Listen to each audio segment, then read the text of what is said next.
আবু বকর একটা বকরির বাচ্চাটারে ধইরা কয়, বকরির বাচ্চাটা তোর কপাল ভালো, আমি আবু বকরের বড় বিপদ আছে কপালে, কারণ তুই বড় হবি, তোরে জবাই কইরা দেশের মানুষ খাইয়া ইবাদতে দাঁড়াবে, শক্তি অর্জন হবে।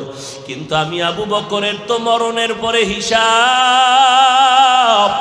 ওই কবরে গিয়া যদি আমি হ্যান্ডকাপ হাতের মধ্যে লেগে যায়, জবাব দিতে না পারি, এরপরে ফাইনাল বিচার হবে হাসরের মাঠ, যেই মাঠে সব মানুষগুলো হবে উলঙ্গ, নারী পুরুষ উলঙ্গ হয়ে দাঁড়াবে।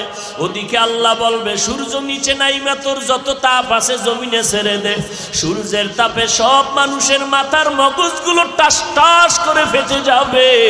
অপরদিকে জাহান্নামের আওয়াজ, জাহান্নাম বলবে, আল্লাহ বেনামাজি আর গুনাহগার গুলো কই, বেনামাজি গুলো আমার পেটের ভেতরে দেয়।